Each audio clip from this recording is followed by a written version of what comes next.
Okay, well, can you all hear me? Yeah? Pawb yn gallu'n clywed I? Da iawn, nawn ni ddechrau te.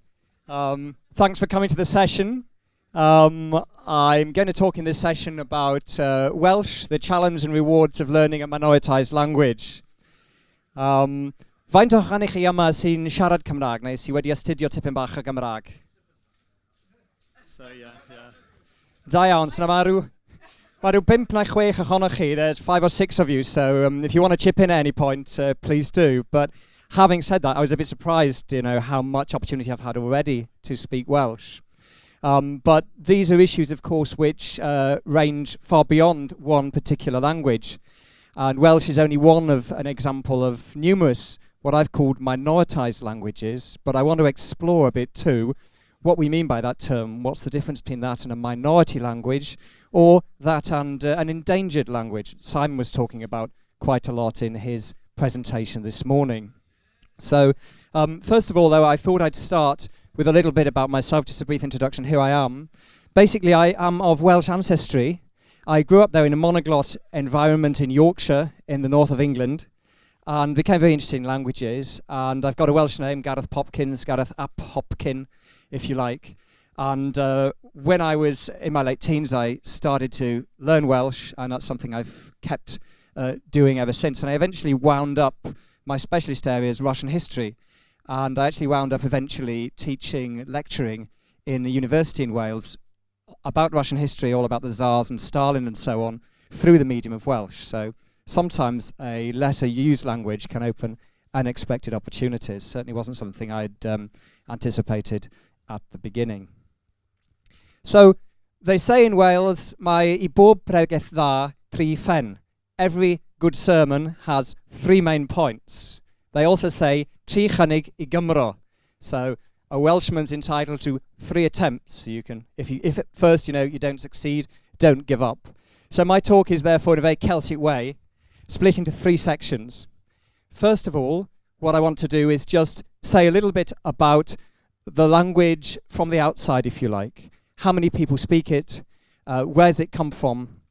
And where's Wales even? Because not everybody might be aware of that. Then I want to move to look at the language from a bit of a linguist perspective. I'm not a linguist, I'm just an enthusiast. But to tell you a little bit about how the language works.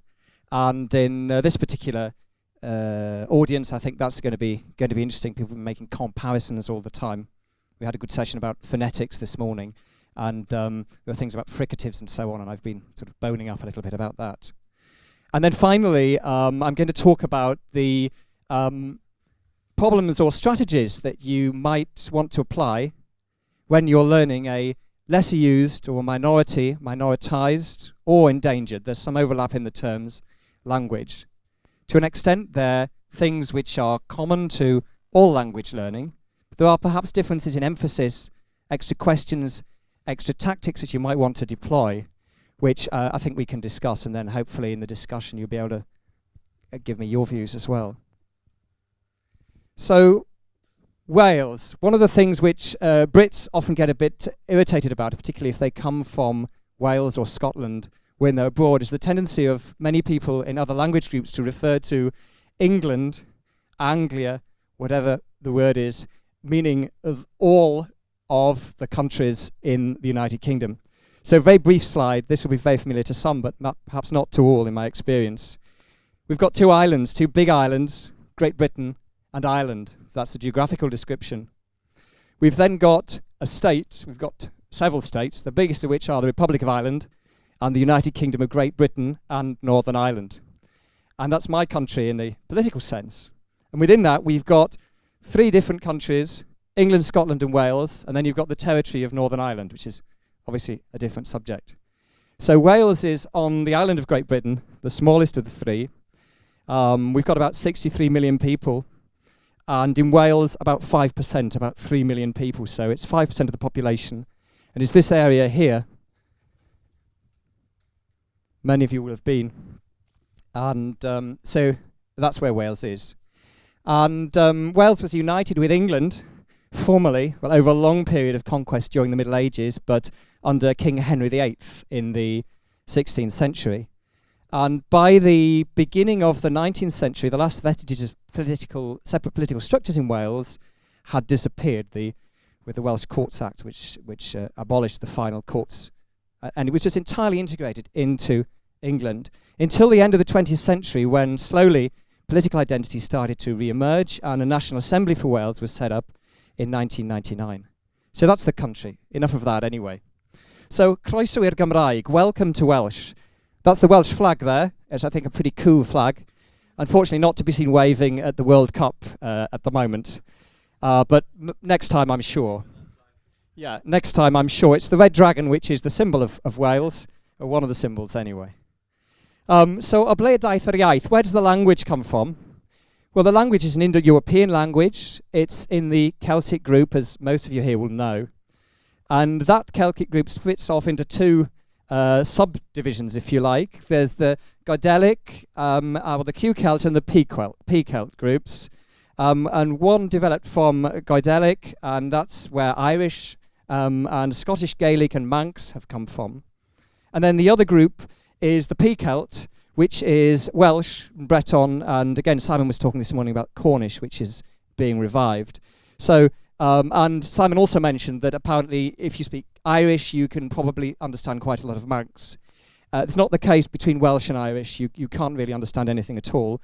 But if you go to Brittany and you listen to Cornish radio online, which occasionally I've done, then you can understand quite a lot. And it's as close as, I don't know, I'm guessing, but maybe French and Spanish, not Italian and Spanish, but still pretty close. So, as you'd expect, within the Celtic group, there's a lot of words which are related. We'll take the example of dog, which is key, and key looks the same in Breton, and I don't know the pronunciation, but in Irish, it's according to what I found, it's cu. I don't know how you say that. Cool. Okay. Well, I should have just given it a stab. And the same seemingly in Scottish Gaelic. So there are a lot of common words, as you'd expect. Welsh has a very proud history. It's got a very strong literary culture.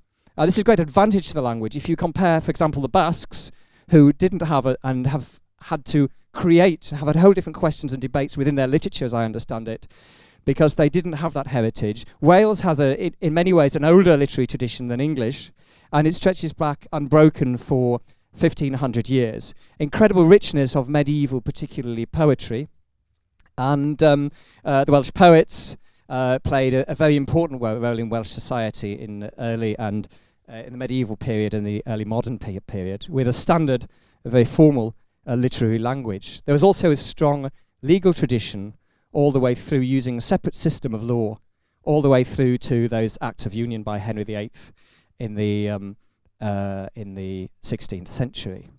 And the first printed book was in 1547, and again a crucial step was the translation of the Bible by Queen Elizabeth I from the Welsh Tudor dynasty in 1588. So the entire Bible was William Morgan's translation in 1588, which is absolutely vital to the relative strength and survival of the Welsh language in the coming centuries, particularly as they had a very word-based version of nonconformist Protestantism after the Reformation by the 18th and early 19th century.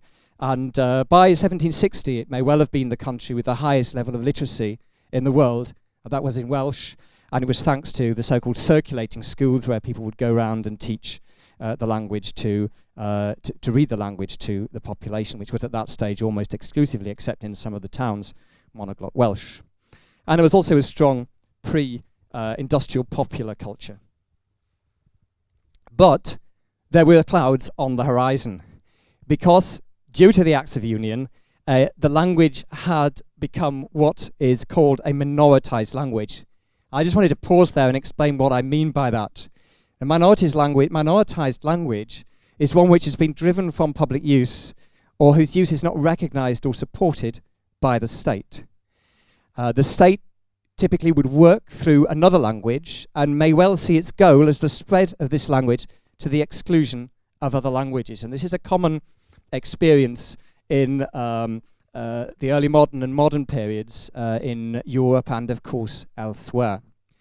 speakers of the minoritized language are expected to learn and use the state language.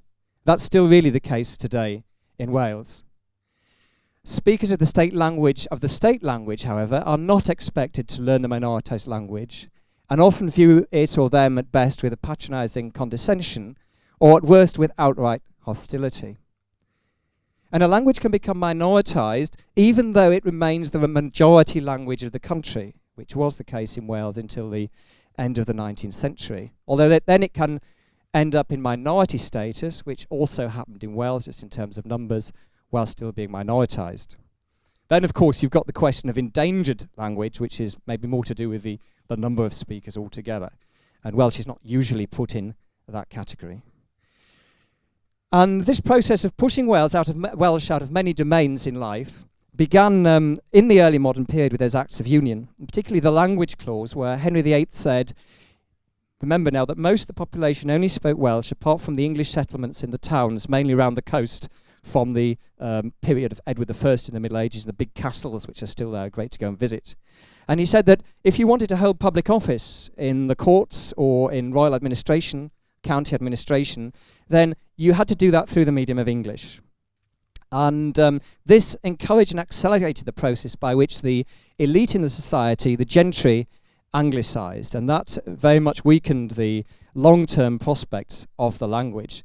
But nevertheless, the bulk of the population still only spoke Welsh, and they had an extremely vibrant popular culture, as you'd expect, which again got a huge boost in the 18th and 19th century through non-conformist Protestant religion, which was incredibly vital. And there was also in the 19th century an explosion in publishing, in newspapers, and even novels developing, although the lack of a large urban centre, which was mainly Welsh after by the second half of the 19th century, was to an extent a restriction on that.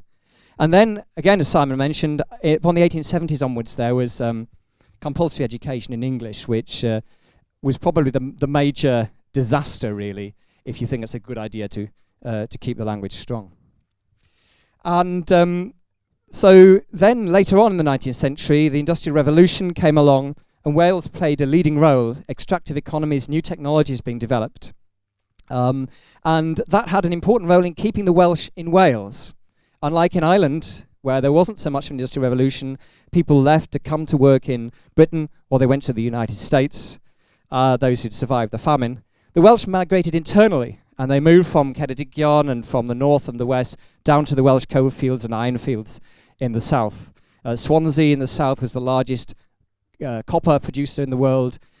Cardiff was the largest exporter of coal in the world, the largest port exporting coal towards the in the third quarter and the end of the 19th century.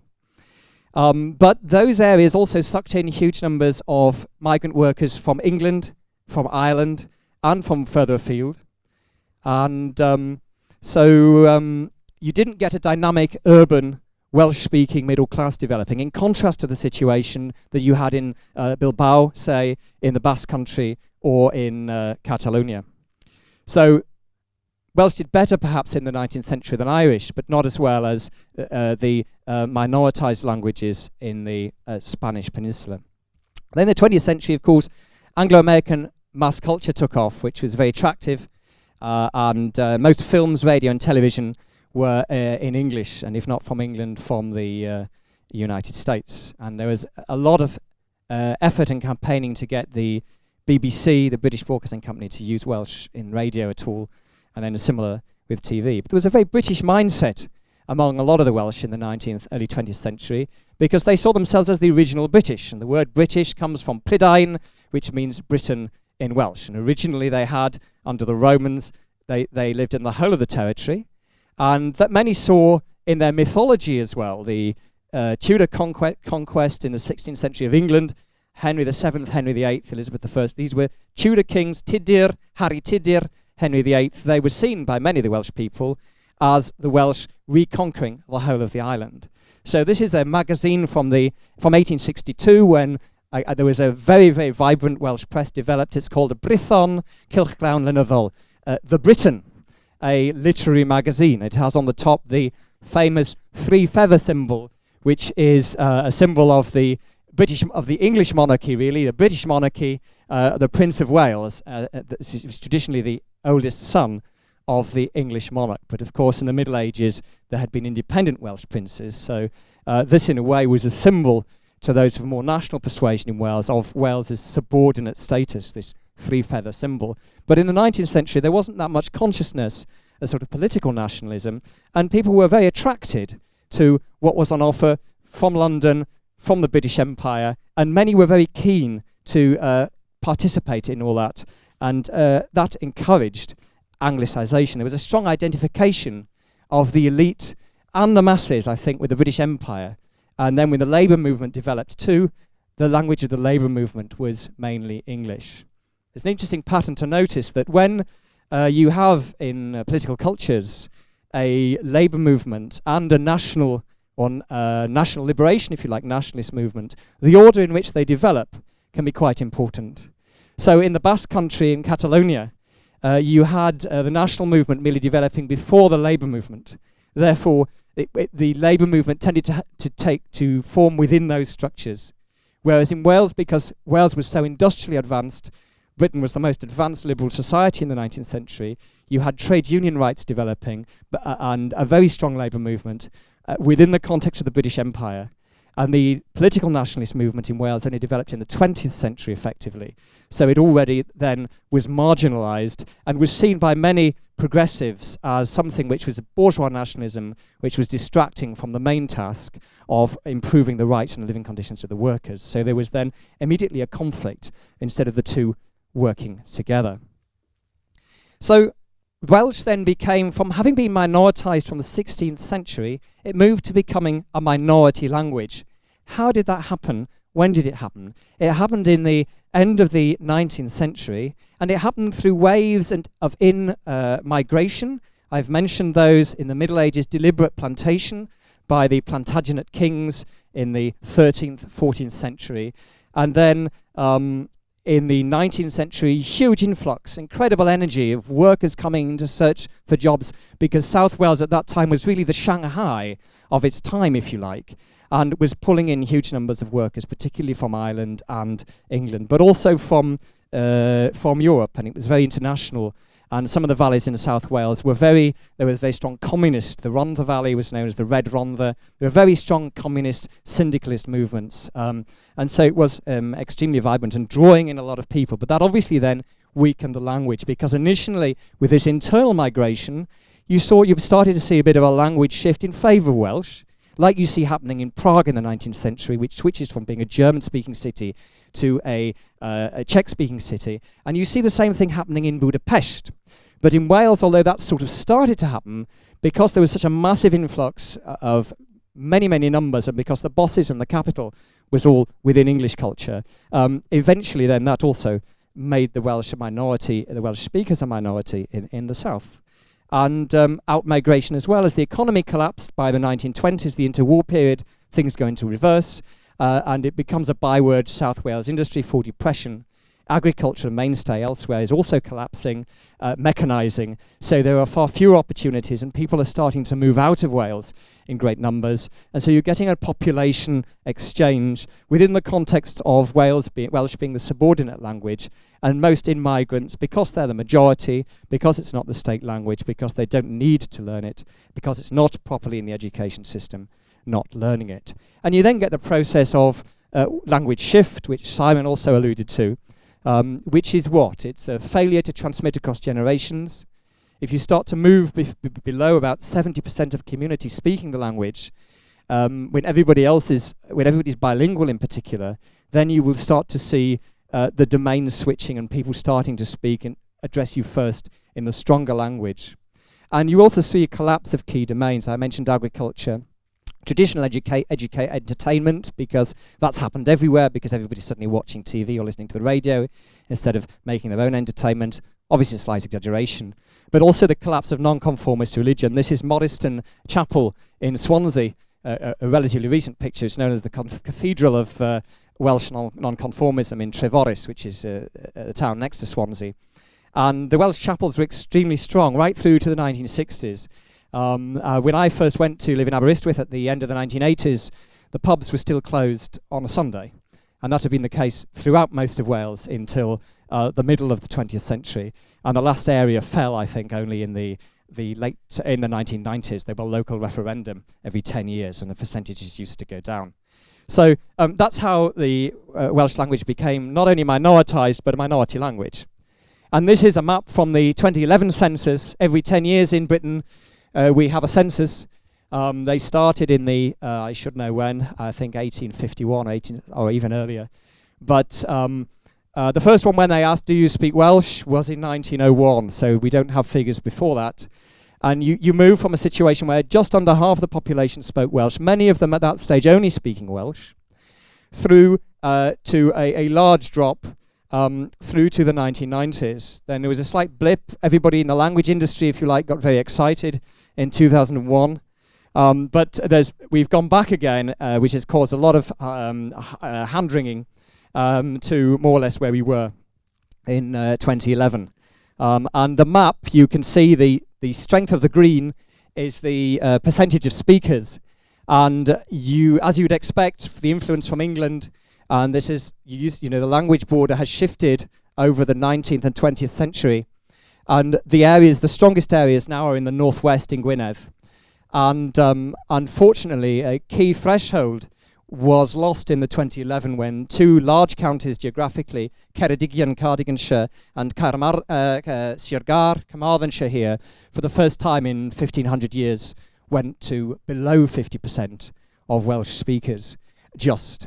So, but there are still pockets in certain villages and parishes where you do have 70, 80, 90% Welsh speaking. And the main differences between the northwest and the southwest, where in both areas you don't have industrialization, these are rural areas, are to do with mainly attitudes and politics at a local rather than national government level, and the policies that have been followed. Now, that was the situation of the language. By the 1960s, people saw that the language was in serious trouble. And a fight back began with the sort of civil rights movement for the Welsh language. There had been some engagement politically before that, but it was really in the 1960s, in the atmosphere of the civil rights in America, the student protests on mainland Europe, that a language movement started to magi coesa, to get legs, as we say in Wales, and with civil disobedience from 1962 onwards, when Cymdeithas yr Iaith Gymraeg, the Welsh Language Society, was formed. That was also in the context of a rise of political nationalism in Wales. A nationalist party was set up in 1925, Plaid Cymru, but they became much stronger during the 1960s and eventually gained a seat at the Westminster Parliament in 1966. Before the Scottish nationalists, actually, Scotland politically in the end of the 20th century, and certainly now, has been ahead of Wales, but it's not always been the case. In fact, the Welsh National Party was set up a little before the first Scottish one, and the first MP was actually a Welsh nationalist, not a Scottish nationalist. So things can change, things can flip round. But when you're in this situation, it's the indigenous population trying to say, those who are concerned about the language becoming concerned about losing their heritage in this general febrile atmosphere, mainly young people, where it's, if you like, fashionable to protest. Everybody's out on the streets. You had different strategies. The Welsh Language Society has mainly concentrated, it's still going now, on civil disobedience. They're very influenced by non-violent protest, the ideas of Gandhi. They always acknowledge what they've done. They will go and spray slogans on buildings. They've taken over television masts. They occupy buildings. But then they always hand themselves over. And their aim has been really to improve the status of the language throughout the country. And that's been their main focus and continues to be. So the rights to education, bilingual forms, Welsh television, and so on. There have been other movements. There's one in the 1970s called Adfer, another one in the early 2000s called Cymuned, which are much more concentrated on trying to do more in the heartland areas in the West. This is the so-called Gaeltacht approach, which has been tried in Scotland, in Ireland, in very difficult situations, of saying, no, we've got to look at the territory, and it's maintaining these communities. Forget what language is on your form to apply for driving license or your website. The key thing is you've got to protect communities where there's over 70% using the language. So there are questions of sort of tactics and strategy, and I suppose the answer is you need both, really. And the government has passed some language legislation to promote the language to a limited degree. And Welsh television was set up as a result of protests in the early 1980s, and Welsh radio, BBC Radio Cymru, which is a Welsh language channel, in 1977. And there's some limited level government support for things like publishing in Welsh, Gareth, which is the youth movement, the Mentra Iaith, which are language ventures which try and promote the use of the language among young people in particular, and the Mudiad Ysgolion Meithrin as well, which is a playgroup system which is quite popular for small children.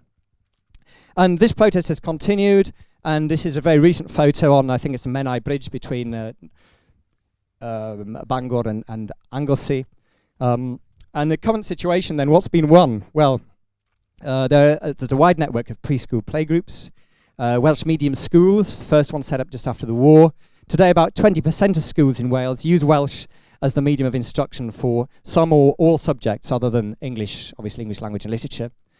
So about 20%, but it's been very slow, and it's been in the teeth of resistance from the dominant party, which is the Labour Party. That's a split on the issue of how you deal with the language, I think perhaps partly from this attitude that it's a distraction from important bread and butter issues and not relevant to the lives of many people who live in really strongly anglicised areas. But there's been quite a lot of pressure from parents, actually, parents groups wanting their children to have a Welsh education. There was a university-level body set up, which is sort of federal college, which has branches within the universities in Wales and offers more Welsh medium education at university level. And I was involved in that sort of thing. And there's also Welsh taught as a second language, as Simon was saying, as a compulsory subject, but pretty ineffectively very often. Supposed to happen now in all schools, but again, it's not always taken particularly seriously. In public administration, the language is used as the main language of administration internally in the local government in the northwest in Gwynedd, and it has been since the early 1970s, which is one of the reasons why the language there is much stronger, because people can see its economic relevance, and they're much more confident then. And now Carmarthenshire, perhaps partly in response to the drop to below 50%, has now taken the decision. Significantly, it's controlled by the Labour Party, which is by far the biggest party, which is a British-wide party, has decided that it's going to follow the same policy now. But interestingly, it hasn't to move to Welsh as the main language of internal administration, but it hasn't actually set a timescale for that. So whether it's actually really serious, we shall have to see. The National Assembly I mentioned was set up in 1999. That has a fully bilingual policy. You can communicate with it bilingually. You can, and many members do, speak in the debates in Welsh. It will be simultaneously translated. But the internal language of administration behind the scenes with the government and most state bodies is still almost entirely English. The law courts are improving. There's been a strong tradition of Welsh involved in the judicial system. The judicial system with England and Wales is unified. It's one jurisdiction. And there's some very senior judges who are Welsh, or they are very committed to increasing the use of the language in the courts.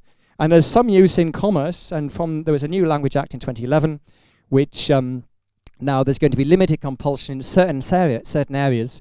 Utilities, electricity companies, water companies, mobile telephone companies will be forced now to deal with their customers if they want it in Welsh, so on their website interfaces, and if sending out bills and things like that, and having helplines. But there is still no individually enforceable citizens' rights, and this is one of the things that the Welsh Language Society is campaigning for, that you should, as an individual, be able to sue a body for compensation or to force them to provide you with a service in Welsh, and that has there's not been a political consensus for that, so that hasn't happened. And so the question is, at that stage, I'm going to move on now and talk about the language itself a bit more, but have we actually reversed language shift or not? And a book which was published last year by two well-known academics, Simon Brooks and Richard Glyn Roberts, said, unfortunately, that Welsh-speaking Wales today, by which they meant mainly the western areas, displays all the features of classic language shift. So while there's been a lot of celebration about the things that have been gained for the language, nevertheless, there's a shrinking territory and shrinking social situations where the language is used without frustration. There's a divide opening between the generations, with a more natural, dynamic use of language among the middle-aged and the older rather than the younger. There are changes in construction and a contraction of vocabulary, so that it's becoming much more influenced by English, not only vocabulary, but more importantly, I think, structures, word orders, ways of thinking.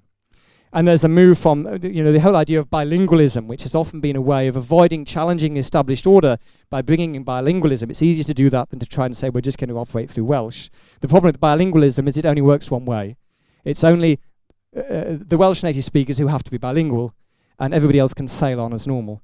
So that, you could argue, actually diminishes the utility of Welsh again, because you might as well do everything in English.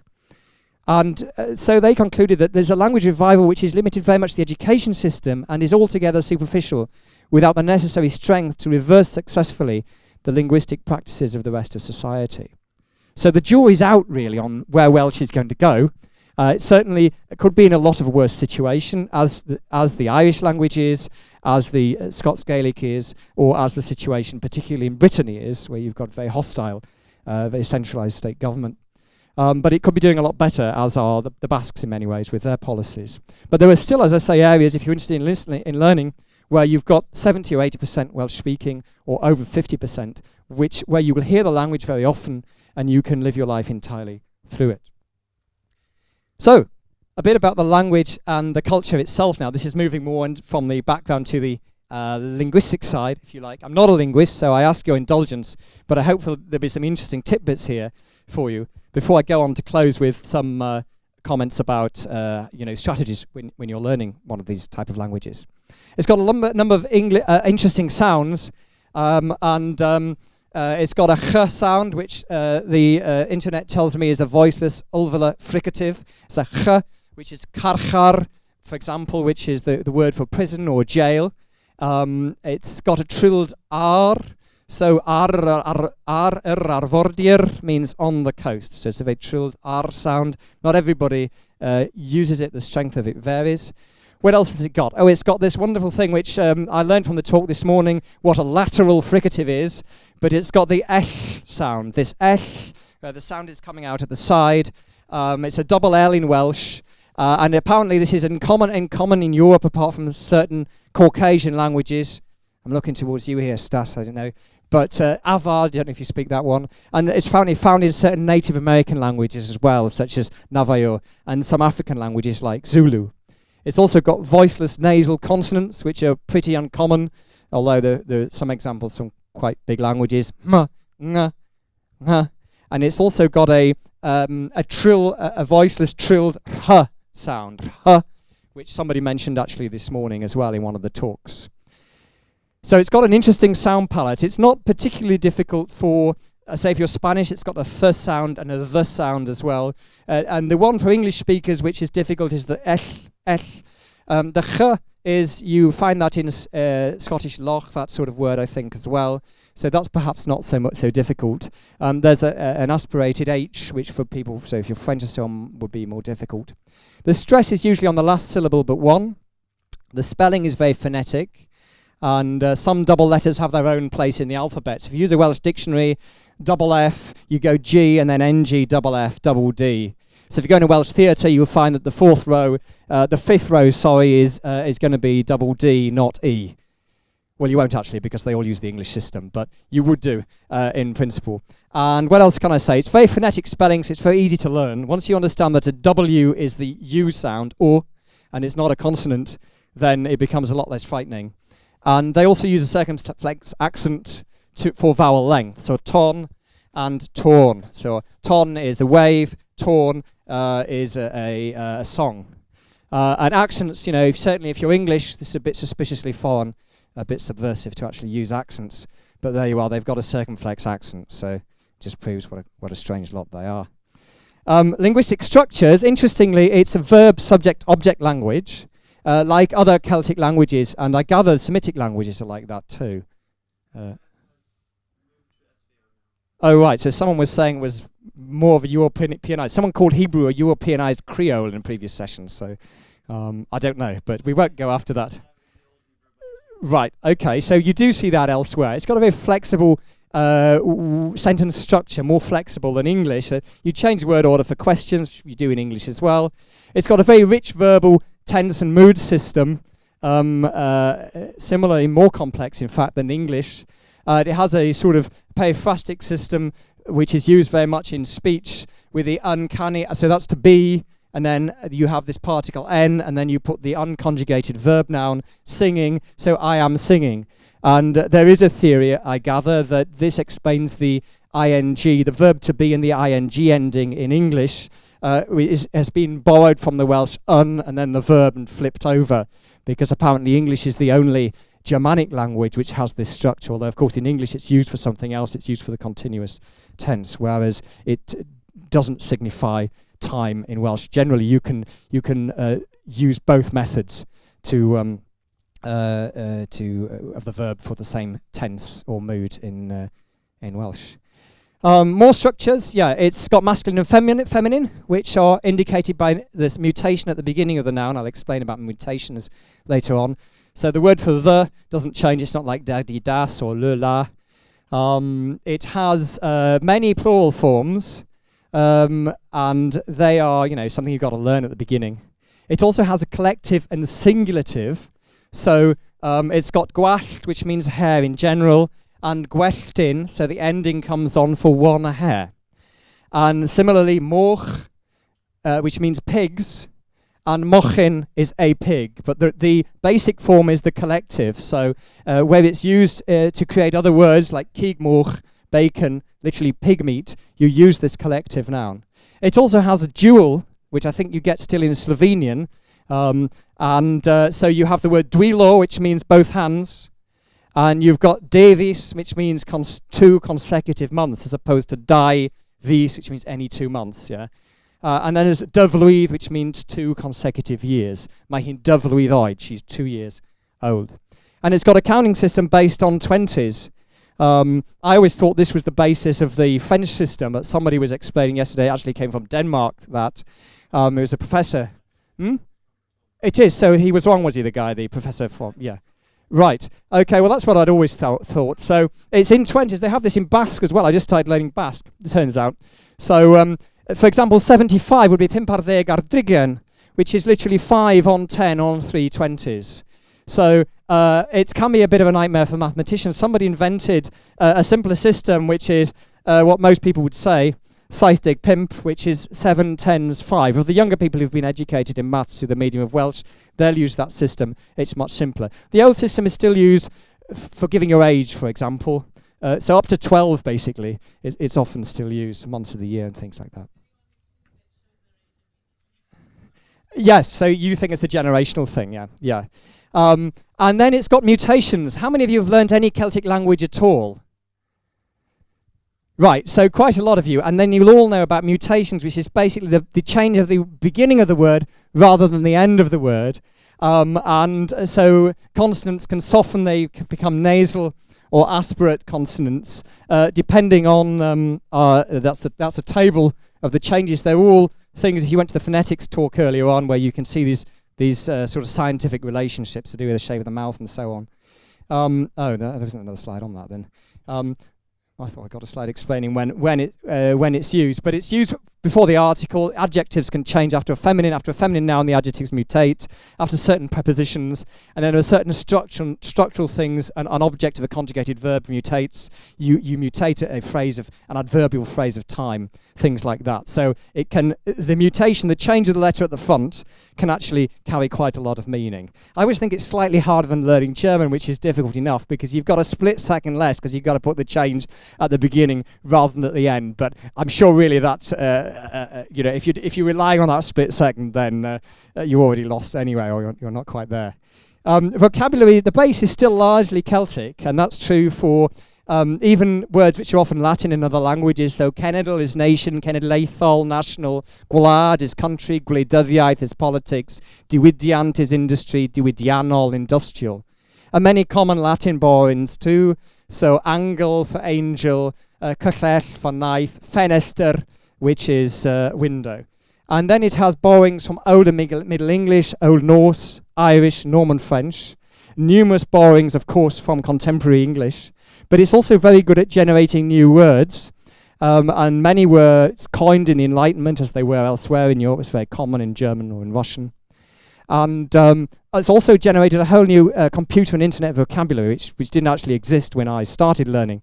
But so you've got all the Welsh words, and they are used for rhyngreaders, internet, llawelwytho to download, and so on. So they've really taken off. It's very good at generating new words. There's no received pronunciation, so you've got regional varieties, broadly north-south divide, but there are about 6 major areas, speech areas.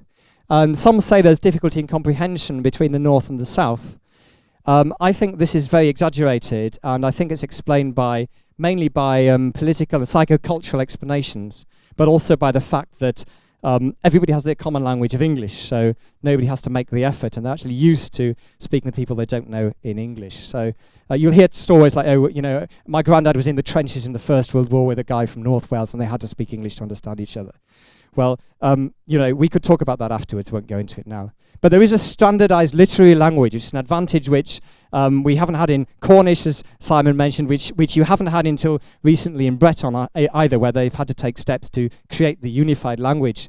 So there's been a standard language from the Bible, basically, but it is quite complex, and it does diverge quite a lot from the spoken language. So no more complex, perhaps, than you know, the participle system that you use in written Russian or educated speech, but there are differences. So that's one variety, but there's no received pronunciation as such, unlike in English, for example. There's a very strong, vibrant culture. So traditional Welsh things are called a petha, things associated with the culture. There's the Eisteddfod, which is a cultural festival. It's a mix of a music festival. It takes place in a big tent, which you can see there, which is pink. It used to be a different colour, but they've gone for a pink one now. And it's the biggest tent in Britain, apparently.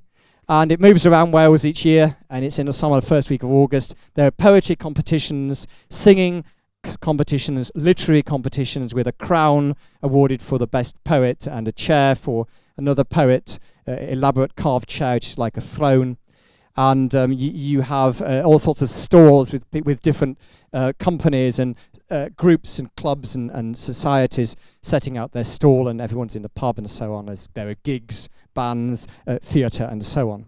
It's still got a strong religious tradition, even though non-conformist religion has really collapsed in the second half of the 20th century, and has held up much less actually than you know, popular Catholicism, say in Spain, where, because I think you've got many more rituals, it's just a lot more fun, things you can do which everybody wants to take part in. A non-conformist religion, and indeed Anglican religion, Protestantism in England, doesn't have that, and I think has suffered consequently. There's a very strong literary scene. Many more novels published really each year than you could read if you're working and trying to do other things. And there's a lot going on in theatre too.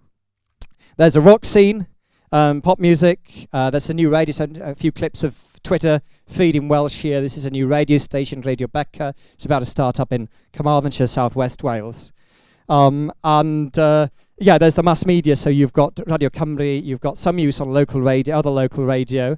You've got the Welsh TV channel S4C, local newspapers, internet, a lot of websites, and you know, less use in the economy, in industry, in commerce. Some, but relatively limited. And then there are many organisations which use the language, such as the Young Farmers, it's a sort of club for young people in the countryside in the Welsh-speaking areas. There's a Welsh-speaking women's organisation called Merched y Wawr, which was set up after a famous split with the Women's Institute, which is a similar body in the rest of Britain, which refused to allow them to keep their minutes in Welsh. So the women broke away and set up their own organisation in rivalry to the Women's Institute, which is called Merched y Wawr. There are the language campaigners I mentioned earlier. There are local Eisteddfods. There's a group called Hackiaeth, which is the computer programmers who are very active online, and they sort of have a conference a bit like this one once a year, where they talk about coding and developing and adapting apps. So they've produced the interfaces for, I think my Facebook works in Welsh, and I think they helped do that, and they cooperate with some of the big technology companies. There's also Welsh Colony. It's an international language. If you're looking for an international language, go for Welsh. Wladfa, which is the Welsh colony in Argentina. About 5,000 people speak Welsh there. They went over in the 1860s to try and create a sort of utopian Welsh-speaking community where they would be allowed to use their language in the whole of administration. That continued, but by the 1930s, 40s, the Argies were getting a bit suspicious of this and it all went over to Spanish. Everyone's there bilingual in Welsh and Spanish, those who know any Welsh. But now the Argentinians, the local provincial government, are now very keen on this, actually. They're promoting it big time. It's sort of an interesting thing about the sort of these areas in Chubut in Patagonia. And this I pulled off the web. It's the Eisteddfod, so the Cultural Festival of Chubut 2014. It's in October 23rd to the 26th. And this is the bilingual Spanish-Welsh program. And the Welsh government now sends it, they've got a teacher exchange program. They send Welsh teachers down there. About 150,000 Welsh speakers in England, although the government will not ask the question on the English census. They've refused to allow the question to be asked, how many people actually speak Welsh. No space, they said, for that on the questionnaire. And there may be 5,000 altogether in Canada and North America. And of course, there are individuals worldwide. There's a woman who wrote a book called Travels in a Foreign Tongue a few years ago, American woman who learnt Welsh. She went around the world looking up for Welsh people and having conversations with them and writing about her experiences, or the equivalent of, going around Ireland with a fridge or something like that. So finally, I'll go quite quickly through this, just for a few minutes, in case anyone wants to contribute at the end. Croesi'r bond, crossing the bridge. This is the phrase for becoming fluent. Talk about the learning experience. Why learn? Well, a lot of this stuff actually is the same for all languages. And again, we're preaching here to the converted, but there may be slightly different perspectives when you're looking at a smaller language.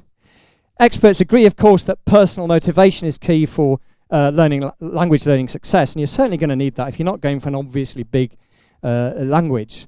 So, it may be just because you are in a Welsh-speaking workplace. There are definitely advantages if you're in healthcare, if you're in education, if you want to go into the media, if you can use Welsh. You may be in a relationship, obviously another motivation which is not at all exclusive to minority languages, minoritized languages. You might simply be interested in the literature and culture, which is very rich. A lot of people seem to come into it through J.R. Tolkien actually as well. Not a lot, but some, which I always found a sort of rather tacky way in, but there you go, that's probably just my prejudice. And then there are some motivations which are less typical perhaps, or which are more peculiar to the smaller languages. This may be you live in Wales and your children are in a Welsh medium education, so you want to learn along with them. And this again, you would find similar going on perhaps in the Basque country. It's not going to be a situation you're going to face if you're an English person sending your children to school in England. Although maybe for some of the immigrant communities in England or in anywhere else, it might be the case. You may want to relearn a language you've lost as a child. You may have spoken it with a grandparent or with your parents.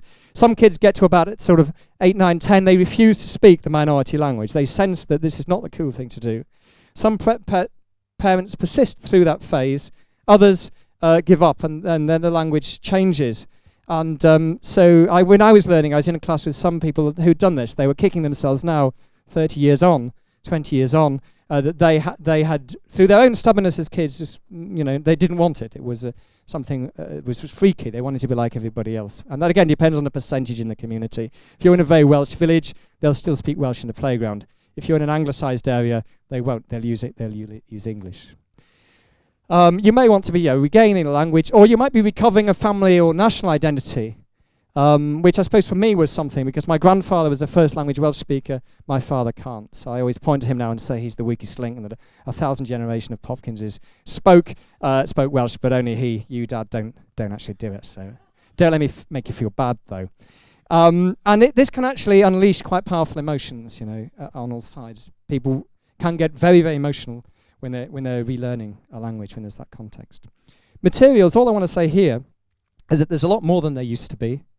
A lot has gone on developing new materials. There's some great things online too. I think dictionaries is still a bit of a weak point. There's not one really good dictionary. If you know the Collins Irish Dictionary, it's great. But what the Collins publishing house has done with Welsh is they just keep republishing this old Spuddle dictionary from 1911 with updated words thrown in, but it's really just a glorified word list. There's an Oxford University Press dictionary, but it only has 20,000 head words, and once you get to the advanced stage, actually, you often find, while it's very good for learners, it's not much use.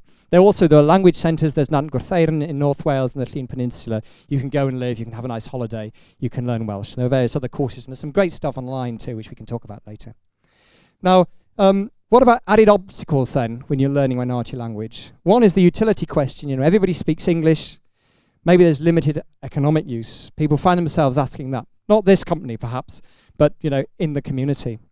There's also the issue of whether you're joining a winning or a losing team. And that, for those who are trying to attract people to classes, I think can be quite important. It's one reason why people get very upset if they see the percentage of speakers falling, because you want to have a positive narrative to sell. This is the thing of the future. The language is just coming back. Let's go and learn it. And some people may be influenced by that. There's also the attitude of native speakers in any situation where it's minoritizing. My Welsh is not good enough, people might say, older people, because they've been educated through the medium of English only.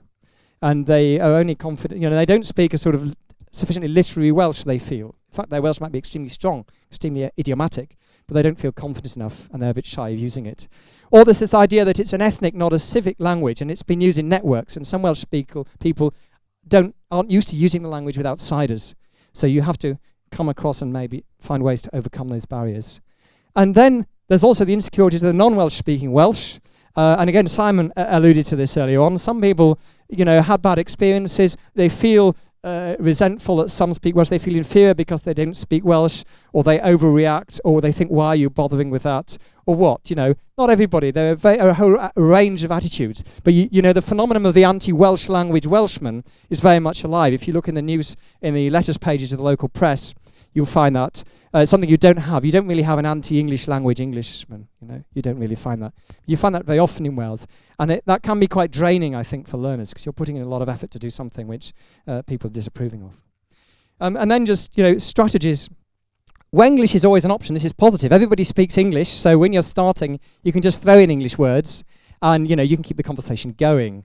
But maybe you have to then mirror the person you're talking to, because you are all as experienced linguists, you're taking an interest, you might be trying to learn idioms, but you may find that the person you're speaking with is domain specific. They haven't used Welsh in a scientific or political. They can discuss home, agriculture, religion, or whatever, but they can't discuss politics or economics in Welsh. So what do? You can mix in a lot of English words, or do you want to show off your new hard-won vocabulary, technical vocabulary?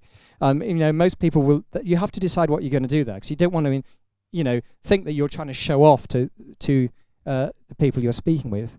But then also you can have Anglicisation happening, where the structures have really gone pretty offbeat. And so do you mirror that, or do you stick with Welsh structures, People, I heard someone say, rhoi dy sgidiau ar, which means literally put your shoes on. It's a direct word-for-word translation. And it's wrong twice over, because ar should conjugate at the end, should be arno, but you don't traditionally put your shoes on in Welsh, you put your shoes about your feet, rhoi dy sgidiau am dy draed. So it's wrong twice over. So this can be, how do you speak? How are you going to speak? You're going to try and, are you part of a revival and protection and strengthening of native idioms? Or do you see your role as to blend in and to go with the flow? And, you have to decide what you're going to do, and it may depend on where you are, who you're speaking with. The same thing with when you start a conversation. Maybe if you're in a more Welsh-speaking area, you go into the shop and you start speaking Welsh. But the reaction you get may be positive, it may not be positive. So it depends where you are. It can elicit a blank response, or it can be seen as a threat by those who are not used to the language being used in that domain. And so they're interesting things. So you've got to find your way through this, and maybe you've got to work a bit harder to build your own network too. This is always the case when you're learning a language, particularly with a minority one. You need to plug into your networks, and I think that it shouldn't just be about the language. So you want to get involved, if you're into computer coding with a coders group, or you're into baking cakes, you join Merched y Wawr if you're a woman. And that takes time, but you need to make extra effort to build your language, because you're not just going to, unless you're in one of the real heartland areas, pick it up by having to buy bus tickets in it. So that's it, really. I just want to say some extra pluses for learning a smaller language. All languages are interesting, all languages are beautiful, but perhaps it's a bit different to learn one that is not, the standard French, German, English, Italian. Almost fewer speakers might be more opportunities. I've been asked to do things. I was suddenly phoned up and asked by BBC Cymru when I was based in Russia, would you like to come over to Latvia with us and help make a programme about Latvia? This was the time when the Russian troops were still in Latvia and they're going to move out. And I had opportunities to do things because I was a Welsh speaker, and I combined that because I knew Russia, I knew about Russia. So I ended up doing quite a bit of commentary on the BBC. There were three of us, three Russian academics at one point, who should have carved up the market. It was quite good money, sort of 20 quid a time. when you appear on BBC Radio Cymru talking about the news, talking about Vladimir Putin and Boris Yeltsin and so on. But this can happen in many areas, you know. If actually you've got a rarer skill or a rare combination of skills, it can be quite useful. Plus, with a smaller language, less than with an endangered language maybe, but even so, every speaker counts, you know. Learners make massive contribution because it's fewer people and you can feel that you're helping create or recreate something. So it can be a case of all hands on deck. And that can be an extremely positive motivation as well if you're learning one of these smaller languages. Okay, we're out of time, I think, but any points? Yeah, I think somebody else has got to come in here, so maybe just two quickly. Okay, can people hear me without the microphone? Yeah. Okay, great. So Welsh has been the most successful Celtic language in terms of being resurrected or protected, right? Yeah. What do you think the secret has been when you compare it to, say, the country where I grew up in Ireland, where even though it's the official language of the state and that it's compulsory to even be in school to be allowed to go to university, the number of people who speak it is quite small compared to Welsh, where it's really used in active life. So what do you see as the secret to the Welsh? Yeah, well, if you compare particularly with Ireland, the situation was that the Irish was already on the skids in the, you know, by the middle of the 19th century. And this was due, and partly, of course, to the famine, but also the failure to industrialise. So when they came in with their policy, then with the Gaeltacht after they became Dominion and became independent, it was already, I think, too late, really. And also they had a policy of, you know, tokenistic exams, but they didn't administer through the medium of Irish. So they said, as I understand it, to get into the civil service, you need to pass this exam. But then the civil service worked entirely in English, so it was all a bit tokenistic. So the situation was a bit different, but it was from a much lower base by the time you got to the modern ideas about language and modern technologies. But there are some great things going on in Ireland now, and in some ways Ireland it has some things which are ahead of what's going on in Wales. So, but the fact is, in terms of percentages and vitality, I think it is certainly the case that Welsh is stronger.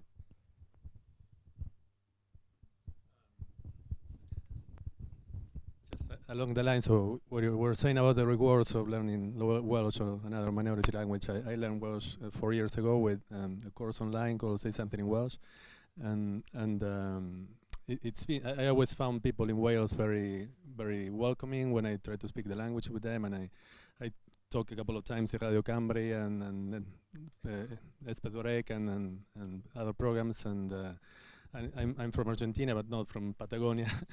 And just one thing, like you said, when it was the Pope was elected last year, I got a phone call from Radio Cymru to speak something in Welsh, and I'm not even Catholic. I didn't know anything about this person, and I need to find out right away. So anyway, it was one of those experiences. So it can open more doors, yeah? You don't Yes. probably speak French. Has French radio phoned you up? Yes, yes. Oh, sorry. Well, the point is, though, you know, you're going to get more opportunities, I think, in some ways, perhaps. Yes.